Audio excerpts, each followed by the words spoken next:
Ассаламу алейкум, курметті достар. Сегодня мы находимся в Национальном центре биотехнологии, в котором находится ТО Генезис КЗ, который сделал немалое количество генотипирований животных, в том числе КРС. Будет обзор видео. Кеттек. Я Шевцов Александр Борисович, являюсь главным научным сотрудником ТО «Генезис» и ответственен за процесс генотипирования крупнорогатого скота по тандемным повторам. Получается, по отцовству, да, больше сличения. Ну, это наша терминология. На самом деле процесс лечения отцовства не основывается или не заканчивается, не начинается только на сличении цифрок. Абсолютно. Этот процесс на протяжении, каждый образец проходит около 3 дней. Это от выделения ДНК, измерения его концентрации, постановки амплификации и дальнейшего уже анализа.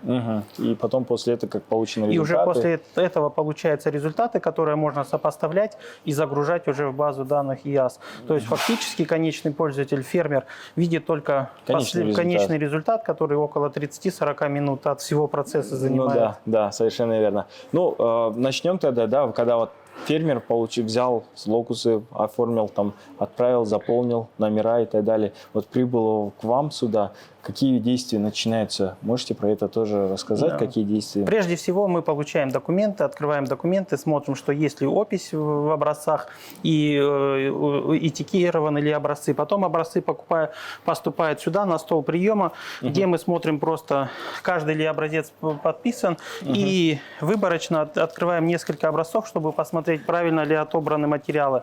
Потому что от отбора материала это весь успех. Мы смотрим количество, есть ли волосяные луковицы.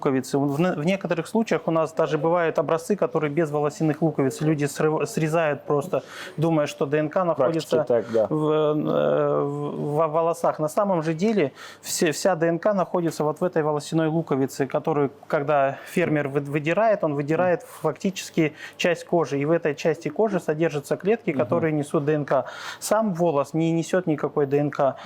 И мы их смотрим, что правильно ли они отобраны, есть ли луковицы. Еще смотрим наличие плесени. К сожалению, сейчас осенний период, и в основном мы отбираем в осенне-зимний период, и необходимо их просушивать, потому что если их не просушить, заводится плесень, а плесень – основной субстрат еды, это как раз наши клетки фактически.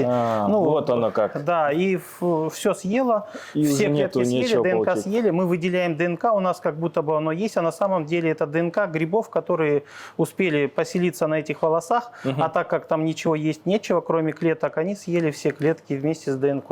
Ну вот, пользуясь случаем, какой бы вы посоветовали еще, плюс что еще сделать? Какое количество луковиц они, чтобы отбирали и так далее? Не менее 80 луковиц отбирать. Если вы отбираете их в холодный период времени и в слякотный период, лучше их просто разложить на столе открытыми, но не под никаким ультрафиолетом, потому что ультрафиолет разрешает ДНК. Просто разложить на столе, и они высохнут. Даже если будет батарея рядом стоять, это еще лучше. Они просто высохнут, но наши растворы позволяют их размягчить и в последующем сделать. Поэтому это очень важно. Особенно если они транспортируются издалека несколько дней. Там плесень у нас начинает расти хорошо через 72 часа. То есть если в этот период времени не успели, то уже там мы можем выделять просто плесень. Ага, абсолютно. Вот прибыло. Прибыли, проверили, что надпись есть, хорошо идентифицируется, сопоставляется с описью, и все уже образцы дальше идут на выделение ДНК в бокс специализированный. И в боксе уже начинается работа, да? Уже непосредственно начинается молекулярно-генетическая работа. Существуют специальные кабинеты, это называется шкафы биологической безопасности, которые защищают и самого оператора, и продукт внутри. Фактически туда не попадают никакие бактерии, никакие вирусы и даже фрагменты ДНК, потому что здесь стоят гепафильтры с ультрафиолетовыми лучами, которые все уничтожают. Специалист открывает еще раз пакет, находит на каком конце волосяные луковицы и срезает примерно около 40 волосяных луковиц в эппендорфовскую пробирку для последующего выделения. Получается, пробирку ложится, после этого ждется выделение. После этого другой специалист садится и уже берет специально подготовленные реагенты, которые позволяют разрушить клеточную оболочку, все белковые фракции и в дальнейшем извлечь только ДНК, потому что все белковые фракции, все химические вещества, все мешает ингибировать, и весь набор построен на то, чтобы в конечном итоге получить высококачественную ДНК. Все, отлично. То есть процесс выделения, в зависимости от каких наборов используется, от нарезки до окончательного результата от 3 до 8 часов. После, получается, какие этапы проходятся? Здесь просто выделение? Здесь нарезка и выделение ДНК. В следующем уже идет амплификация самих СТР локусов. Вот как раз, Александр Валерьевич, можете рассказать, вот здесь примерные образцы принесли, которые бракованные, да, и не проходят. Про них что-нибудь рассказать? Чтобы так фермеры не отправляли, да? Иногда к нам отправляют бракованные образцы, которые мы никак не можем выделить ДНК, как бы мы ни пытались. Иногда просто-напросто срезают, что есть не совсем правильно. Иногда выдирают не из метелки, а где-нибудь из холки, где тонкие волосы выдираются, как правило, просто с ороговевшими частицами, не содержащими, как перхоть человеческая, не содержащая или мало содержащая ДНК. Мы не можем это выделить. И тем более они, как правило, сырые или, может быть, с грибком, и уже будет нам проблематично. Нам нужно выдирать с метелки около 80 волос, просушивать, и нумеровать и отправлять. Иногда отправляют хороший комок, но он без какой-либо идентификации мы не можем установить. И, конечно, мы же опять снова просим хозяйство заново прислать уже с идентификацией. Все образцы должны быть правильно отобраны, четко нумерованы, чтобы потом не возникало. Все-таки генетический паспорт создается один раз на пожизненная жизнь не только бычка или быка, но и последующего его потомства. Поэтому это очень важный шаг. Данные волосяные луковицы правильно отобраны. Мы видим, что волосяные луковицы толстые, что указывает на то, что они выдраны с хвостовой метелки. И на концах, если присмотреться, есть примерно от 2 до 5 миллиметров фрагмент с утолщением. Это сами луковицы, которые и фрагменты клеток, которые закрепились. Достаточно 20-30 таких луковиц, чтобы выделить ДНК, еще потом осталось в случае на перепроверку или еще на что-либо дальше. Вот это просто волосяные луковицы, они, возможно, даже правильно выдернуты, все, но пришли в пакете без какой-либо идентификации. Ну, в любом случае, ни мы, ни сам фермер не сможет определить ни по узелку, которым он связал этот волос, ни почему, как он идентифицирует. Даже если вы отправляете один волос, нумеруйте его и идентифицируйте четко его. Ну и, конечно, есть еще такие волосяные луковицы, которые просто выдернуты непонятно откуда и без фрагментов ДНК. Мы не смогли из них выделить. Или они уже были поражены грибком, или они выдернуты из холки и были поломаны, а это фрагменты перхоти или еще чего-то. А вот здесь важный еще такой вопрос, да, как фермеры вообще в целом задать. Есть ли отличия, допустим, КРС, МРС, если отправлять на... Конечно, есть. Используются различные тест-системы, потому что это используется метод полимеразно-цепной реакции, молекулярно-генетический. Это очень высокочувствительные методы, и маркеры, которые подходят к КРСу, они никак не подойдут к мелкорогатому скоту или к лошадям. Необходимо использовать другие наборы. Выделение ДНК может быть сопоставимо, ну, может, с какими-либо немного изменениями. Там, что использовать? Ну, МРС все-таки или кровь лучше, или фрагменты биочастиц. Это может быть и смывы букальных эпителиев, или может быть панчером, если выбивает ухо, фрагмент уха, частичка уха. Но процесс выделения практически будет один и тот же. А уже дальнейшая идентификация аллелей, это уже совсем разные фрагменты. Ну все, пройдем тогда следующий, да, пойдем. На данном этапе происходит добавление лизирующих растворов в волосяные луковицы, благодаря чему все сухие волосяные луковицы, клетки все разрушаются, ядра разрушаются, и ДНК выходит во внешний раствор для последующей очистки. Этот бокс у нас предназначен именно для первого этапа выделения. А тут в целом сколько этапов выделения? около 4 этапа. Вот 4 этапа. Нарезка, заливание лизистых растворов, выделение и потом измерение концентрации ДНК, оценка ее на пригодность. Пригодна она или непригодна. Ну, все, в принципе, на следующий этап пройдем.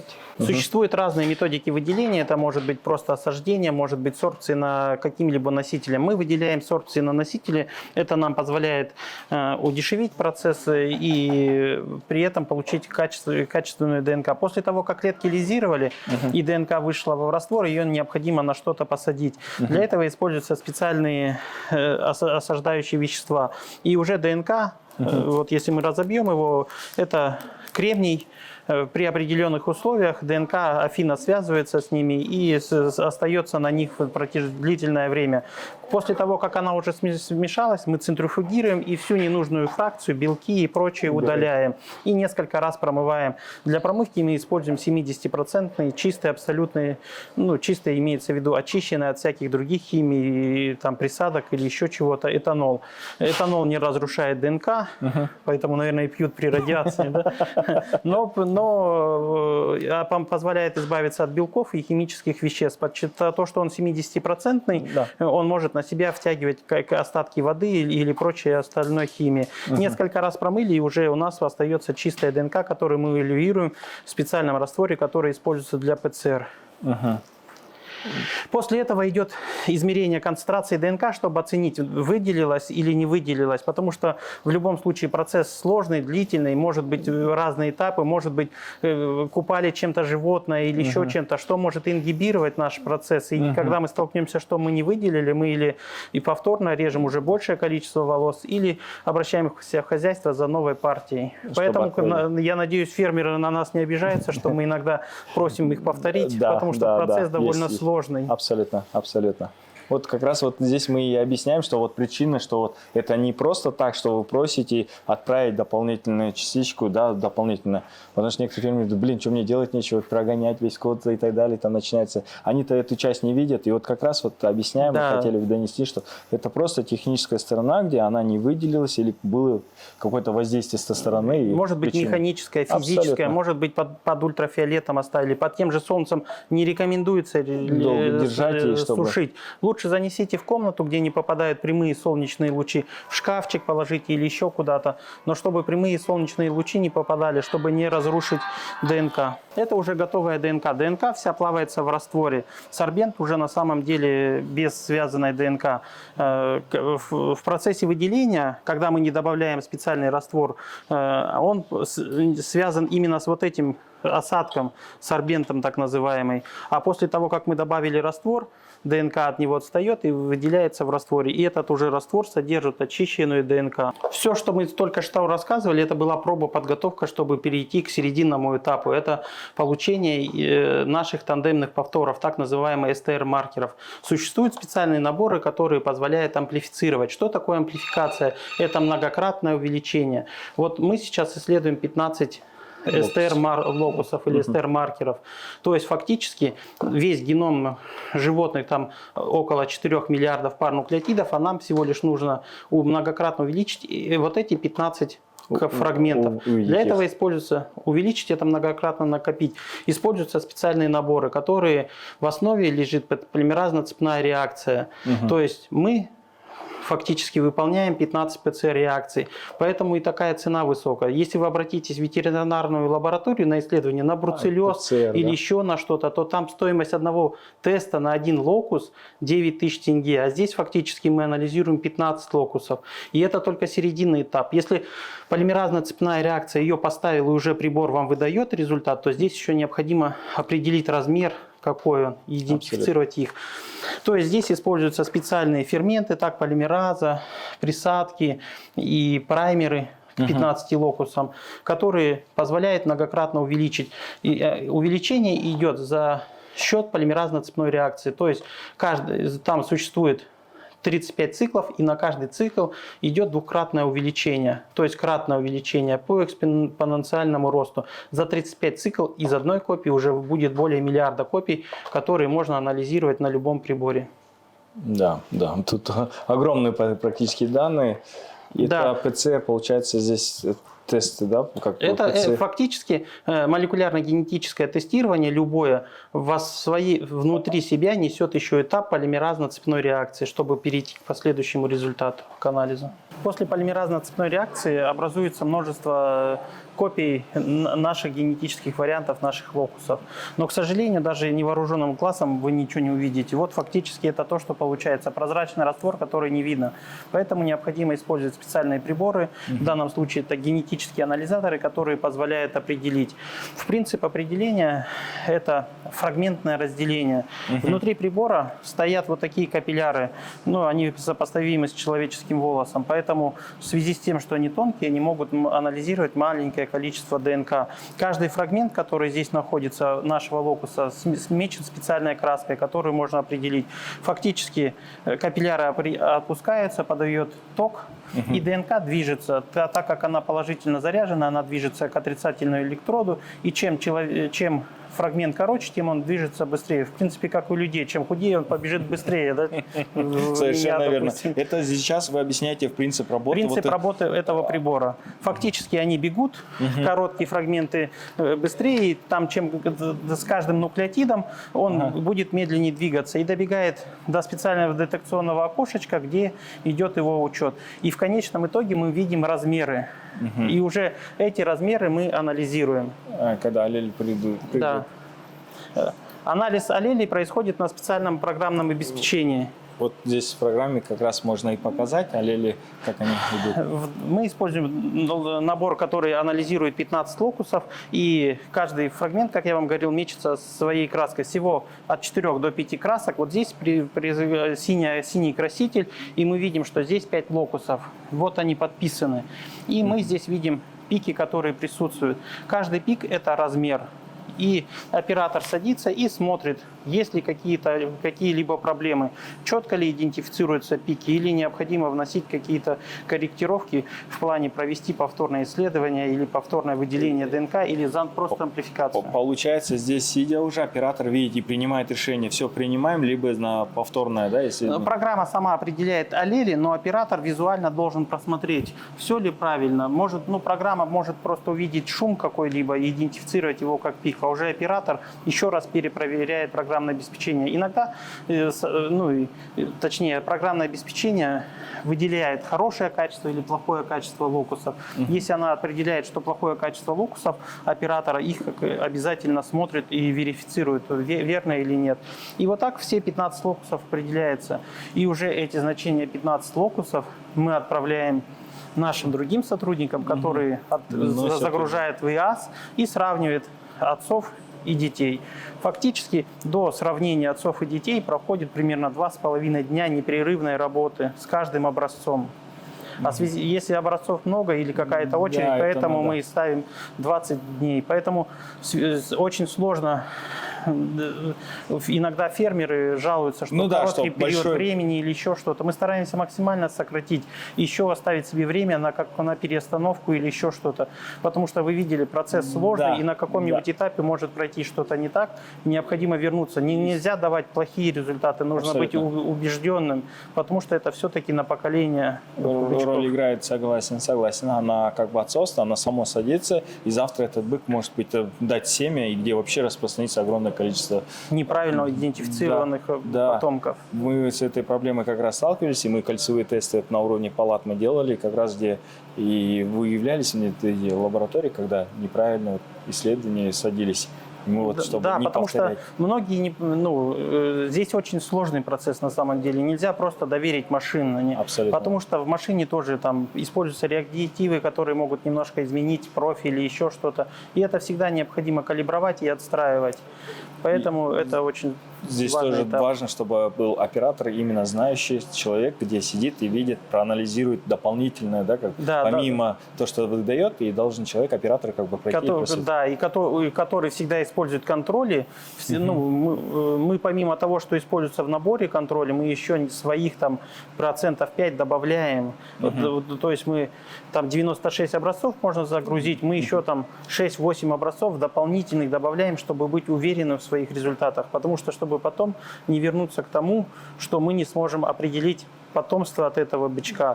А это будет очень критично для последующей совершенно идентификации. верно. А вот у меня вопрос как обывателя, я бы хотел задать такой.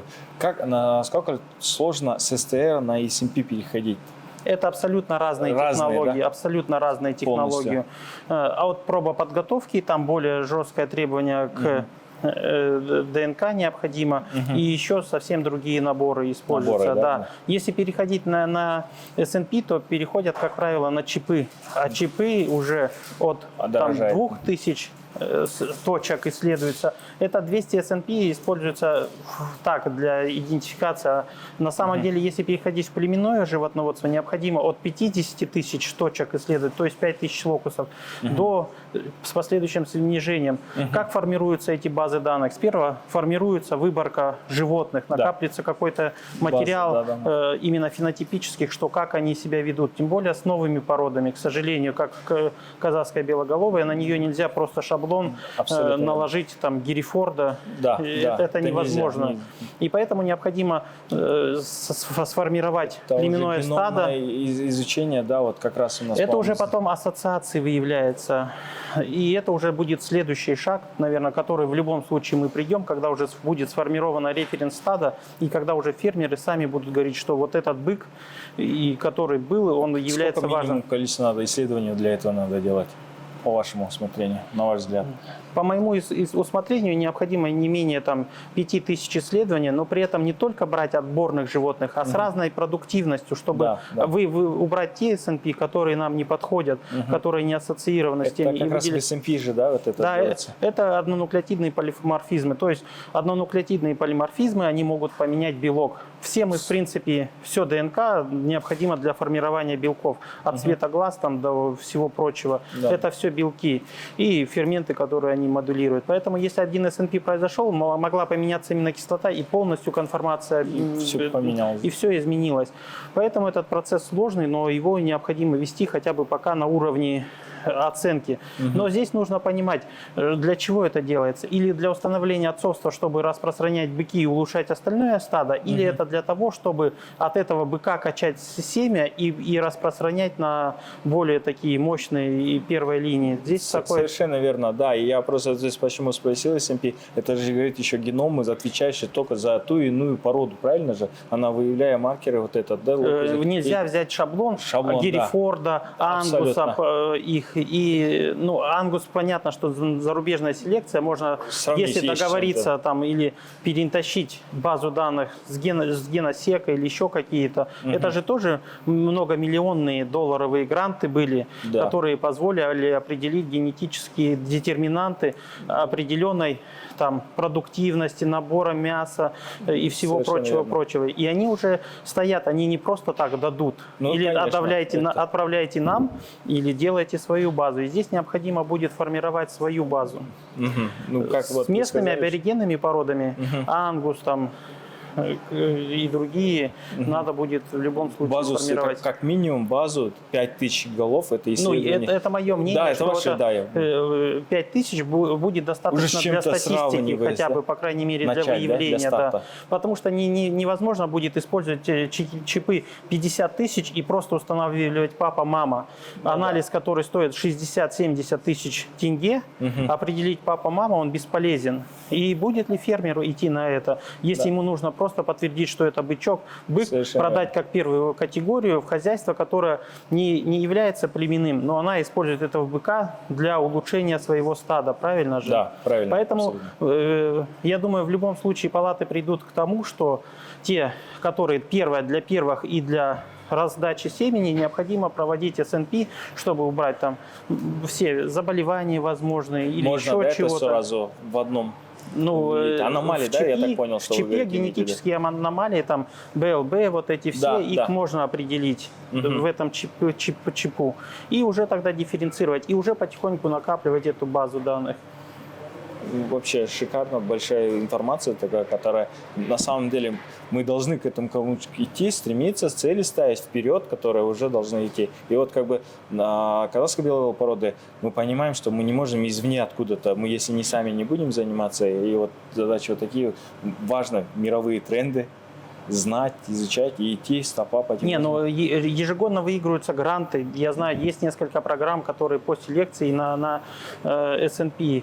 Необходимо просто формировать эти базы данных и уже потихоньку Собирать. проводить отца. Но прежде всего необходимо формировать референтное стадо с уже заявленной характеристикой, которая бы отслеживалась на протяжении поколений. Сейчас мы уже знаем, что быков мы отслеживаем по крайней мере, с 2016 года мы уже можем отслеживать быков. Еще бы идеально для этого дела отслеживать матерей, чтобы и их тоже потом сличать. По крайней мере, то, что хотим в дальнейшем генотипировать, чтобы определить продуктивность. А был ли ваши случаи, где по матери да, у нас есть подтверждение? Мы иногда выходят два потенциальных отца. Да. Такое не бывает. И если даже фермер не знает, что какой гурт был относится, мы просим прислать матерей, которых исследуем бесплатно, чтобы определить все-таки... По линии матери. Ну, когда будет мама и отец, там уже левый бык не зачешется никак. Почему может быть? Потому что мать может быть сестра этого быка, который скаканул. У них много генетических одинаковых локусов. Не отец, а другой. Получается, мы определили его фактически брата, дядю, получается. Понятно. И поэтому нам необходимо маму, чтобы исключить близко родственников. В принципе, если даже приходя из этой, по вашим словам, я в принципе понимаю, что было бы хорошо и даже и по линии матери, да, определять ДНК подтверждение, что Ну, в любом если сейчас случае... законодательно требуется для бычков, то и здесь и по матери, да, подтверждение идет, по двум линиям. По двум это уже будет стопроцентно установленное отцовство, здесь уже не будет никаких замешательств. Это, конечно, нам для животноводства будет большой плюс. Как бы. Абсолютно. И тем более, в любом случае, как бы там ни было, все-таки у нас... вольный выпас. Да. Мы раньше тоже считали, что и скотники, и быков смотрят, кто какой прыгнул. Да. Но Практика как поняли, показала, что они не знают, совсем. вполне возможно, что и по матерям тоже могут не всегда знать, к сожалению. Согласен. К сожалению, это точно. Что, перейдем к следующему этапу? Ну, к следующему этапу уже, наверное, Жанара вам расскажет, как она работает в ситуации непосредственно с фермерами. Здравствуйте, Жанар. Скажите, пожалуйста, кем вы здесь являетесь и чем занимаетесь? Меня зовут Жанна Шахманова. Я работаю в ТО Genesis KZ менеджером с клиентами. Да, потому что по Казахстану все практически Жанар знают. Все клиенты обращаются ко мне и общаются со мной. Вот, уважаемые зрители, хотел сказать, вот Жанар наш знаменитый, который все знают по телефону, вот он вживую. Скажите, пожалуйста, вот созваниваетесь, работу, как ваша она составляется? Да, клиенты к нам обращаются, спрашивают, какие документы от них нужны, что именно от них нужно. Я им объясняю, какие документы нужны. Мы работаем по электронной почте. Я им на почту высылаю документы. Это шаблоны готовых документов. Это опись телят, от которых взят биоматериал, и перечень быков возможных отцов мы требуем. Далее мы отправляем всем хозяйствам видеоинструкцию, как правильно делать отбор биоматериала. Далее инструкция, да, видеоролик, да, чтобы уменьшить вот этих технических нюансов, как предыдущее было рассказано, что вот было возврат и так далее, да, чтобы вот этого не происходило, уменьшить. Да. У нас есть конверты, zip-пакеты. Вы их отдельно отправляете или как этот процесс? Да, кто вот в регионе, именно по Акмолинской области, если есть возможность, мы отправляем. Если есть возможность, они сами отправляют людей, мы выдаем бесплатно. Ага, конверты, да? Да, конверты. Где сразу engine номер, где с вашим генезисом. Да. Просто я сам лично знаком. Почему? Потому что я сам тоже в хозяйстве когда был, я сдавал и как раз с вами работал, отрабатывал, отправлял локусы, вырывал. И вот как раз в этом плане компетентно очень все досконально разъясняли, объясняли, что толщиной ручкой приблизительно взять локус, оторвали, что она была прям свежая, белая, да, и не было, как до этого рассказано, влаги. Если что-то непонятно в видеоинструкции, я объясняю уже на словах. Да. Уже, чтобы было понятно, там количество, чтобы было толщиной как палец, чтобы было понятно клиентам. И они нам отправляют, я получаю конверты с образцами, фиксируете базу, вносите все записываю, от какого хозяйства, дата, сколько количество, и все это сдаю в лабораторию. Далее они вот эту всю работу делают, которую вам только что объяснили. А когда уже мне высылают готовые результат ДНК. Мгм. Я это опять сопоставляю с отцами, которые нам присылали хозяйство. Сверху вы делаете, так понимаю, да? Нет, я просто готовлю таблицу. Таблицу, то есть это у меня там бычки и снизу отцы. Мгм. Я это опять отправляю Александру Борисовичу. Мгм. Он уже делает интерпретацию, то есть устанавливает По родство. отцовству. Ага. Далее результат отправляет мне, Parfex. Я это все обрабатываю. И то есть- вносите в базу ЯС, да? Нет, сначала отправляю хозяйству. Мгм. И есть Результаты. такие случаи, когда вот у одного бычка устанавливается несколько вероятные отцы, и мы запрашиваем письмо по гуртам, если у них есть письмо по гуртам, ну, если у них по гуртам содержится, либо анализ матери для установления точного... Дополнительное от матери, получается, луковицу отправили. Как до этого Александр Борисович говорил, что мы, в принципе, это можем, делаем по матери, да, чтобы Уже для точного установления отцовства. вы данные, да, берете и обрабатываете. Да, от Александра Борисовича потом ко мне приходит таблица, уже Parfex готовы, с установленными отцами. Я обрабатываю и высылаю хозяйству для того, чтобы еще раз свериться. Ну, это для того, чтобы еще раз свериться с NG-номерами, верно ли они. Ну, потому Прежде что чем человеческий внести фактор, да, в там систему может быть. ЯС, потому что она уже один раз, и все, она осталась, и так далее. Понятно. И по поводу, вот, если несколько вероятно отцы установились, вот, и затем мы заносим все это в систему ЯС. в систему ЯС, это информационно-аналитическая система, то есть вся база данных по КРС по Казахстану. Мы заносим все данные в ЯС, формируем Вы сами же, да, сертификаты. сейчас вносите? Да. Помню, был момент, когда это был еще кто-то сторонний человек, и в этот момент мы теряли время негде. Да, бывают такие трудности, мы иногда обращаемся. Да. Сейчас, в принципе, это уже налажено. Я знаю, что у вас прям поточно все это налажено, будет все это без проблем. А вот сертификаты, генетические сертификаты, это в систему ЯС вы загружаете или она автоматом? Она автоматом. Автоматом, да? Да. Ну, вообще удобно, на самом деле. Хозяйство само заходит, скачало, и уже генетические сертификаты есть. А по поводу этого я не уверена. Хозяйства сами не могут скачать. Там есть функционал Есть, в да? паспорте, да, есть, где ДНК, они заходят, и вот заходятся. Вот здесь хотелось, да, тоже пользуясь случаем, сказать, что важно для фермеров ИНЖ номера, чтобы не путали, чужие не вводили и так далее, потому что это не просто потом с животным, как бывает, там бирка у кого-то выпала, он взял новую и вам отправляет по несколько, один бык, он несколько ИНЖ номерами. Такие же тоже проблемы. Такие ситуации бывают, когда хозяйство по ошибке, это человеческий фактор, когда бирки теряются у животных, если в некоторых хозяйствах же нету еще чипов. Совершенно верно, да. Вот это вот трудно, когда бирки теряются, там рабочие могут на любого быка зацепить эту бирку. И таким образом одно и то же животное приходит к нам несколько раз с разными ИНЖ-номерами. Ну вот. И еще какие нюансы, да, когда бывали, не знаю, наверное, некоторые зоотехники или кто скотники хотели, просто думали взять от одного животного несколько ДНК берут и отправляют, и думают, что это проканает. Ну, вот тоже таких случаев очень много. Хотя мы это объясняем, когда хозяйство к нам обращается, я сразу это все объясняю, предупреждаю, что у нас...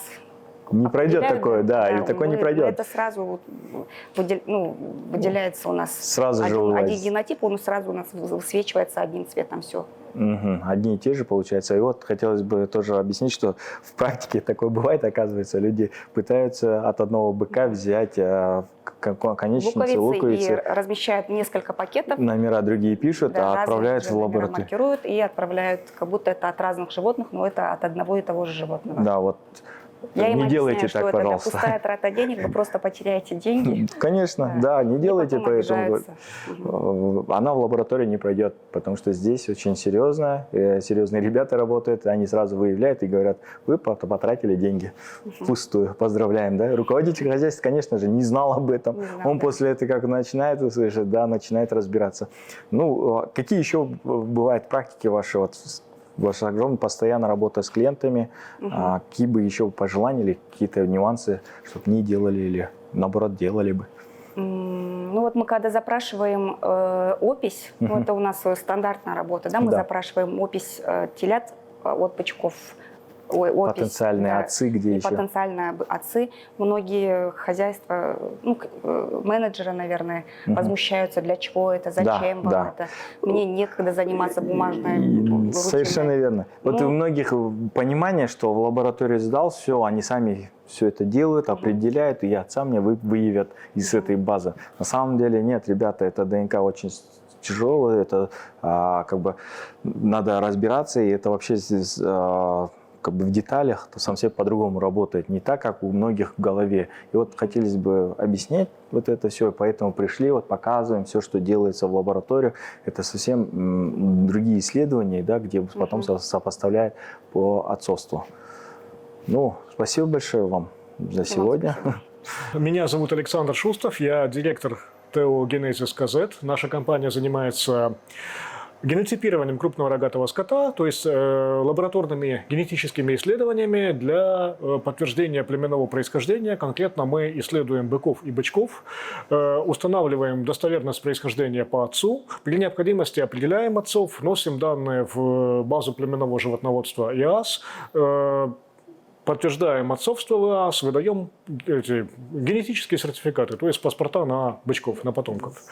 Плюс здесь вы же еще можете сделать и по матери же, правильно? Да, конечно, мы можем выполнить такой же тест и по матери, и при необходимости подтвердить и материнство тоже.